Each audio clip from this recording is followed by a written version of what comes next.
I want to show you how to get some readout on the energy or insolation values on the surface of these three buildings. So the setup is that if I switch to the front view here, you'll see that I've got this proposed mass, which would be a passive solar building, and it's facing due south.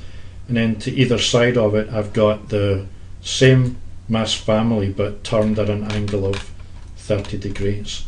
So now what I want to do is I want to analyze the insolation values on the surface of this model. If I go to Analyze, and I'm going down to the Ecotech Solar Analysis tool, Solar Radiation. The way I've set this up is I'm doing a 1-year solar study. If I show you the values, it's in Oakland, it's from beginning to end of year. I'm only interested in from 8 AM in the morning till 4 PM in the afternoon. And this is over multiple days. Now I'll use the data that's at 1 hour intervals. And then the other part of this is the style that I'm reporting on the data display with is one that I'm calling marker with text. And what it has is let me just go back to the settings. It has a circle that we've placed in the middle of each cell of the analysis grid with some text and rounded off to 0 decimal places. It has these color values that go from like warm to colder, R, O, Y, G, B, red, orange, yellow, green, blue. This is the map between a range of the maximum and the minimum values that it measures on those surfaces. And then I have a legend that would come in here to report on the results. So if I now say select mass faces, or I had them selected already, let me turn them off just so you can see how I would go about it. So if I pick on that at the moment, I haven't selected any faces. So I click select faces. I'm now using the little plus symbol to click on the face I want to study. I'm going to use the tab key if I need to find that front face.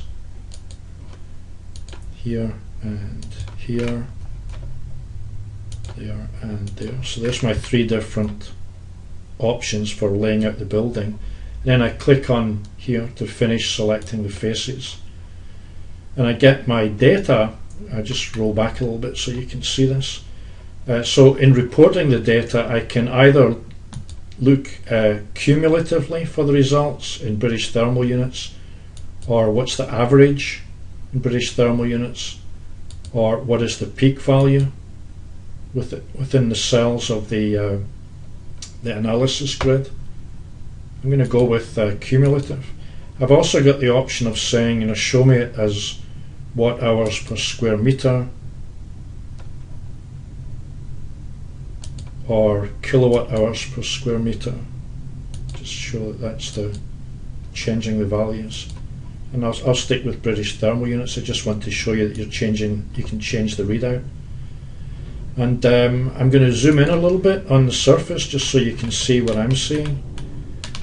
There's the color coding with the results in the center of the analysis grid. So as I increase the resolution of the analysis grid, I'm going to get more readout. As I decrease the analysis, I would get less. So I'm going to roll it up until I notice it doesn't say 100%, but that's really as fine a grid as I can get on the surface.